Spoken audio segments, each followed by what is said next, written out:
আসসালামু আলাইকুম everyone, welcome back to my channel Mahima cooking house.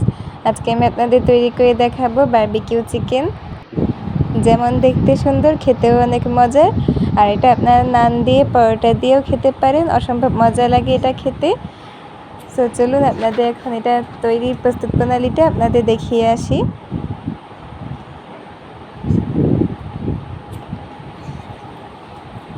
প্রথমে আমি একটি কড়াইয়ে মুরগির লেগ পিস নিয়ে নিয়েছি। এবারে আমি এতে গরম মশলার গুঁড়ো, লবণ, বারবিকিউ মশলা এবং ভাজা জিরার গুঁড়ো এবং গোলমরিচের গুঁড়ো দিয়ে দিয়েছি। এবার আমি এতে টক দই 1/2 কাপ পরিমাণ দিয়ে নিয়েছি। টক দইটা আমি একটু ফেটে নিয়েছিলাম। এবার আমি ভিনেগার দিয়ে দিয়েছি। আর এতে একটু কালারের জন্য সামান্য একটু ফুড কালার দিয়ে নিয়েছি। আর হলুদের গুঁড়ো, মরিচের গুঁড়ো পরিমাণ মতো, আর আদা রসুন বাটা 1 চা চামচ পরিমাণ করে দিয়ে ভালোভাবে এটাকে মেখে নিচ্ছি। আমি এটাকে ভালোভাবে মেখে ম্যারিনেট করে নিব প্রায় আধা ঘন্টার জন্য। এটা 1 ঘন্টার মতো করে রাখলে আরও ভালো হয়। আধ ঘন্টা পরে আমি একটি এমন ফ্রাই প্যানে তেল গরম করে নিয়ে মুরগির লেগ পিসগুলো দিয়ে দিচ্ছি ম্যারিনেট করে রাখা।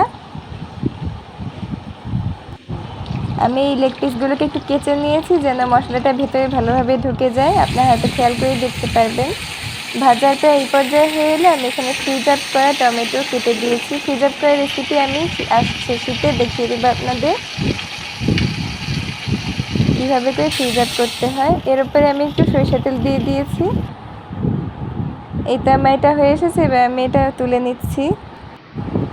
এবার আমি আপনাদের একটু দেখার সুবিধার্থে, বোঝার সুবিধার্থে একটু দেখিয়ে দিচ্ছি মাংসটা কেটে যে এটা কতটা সেদ্ধ হয়েছে।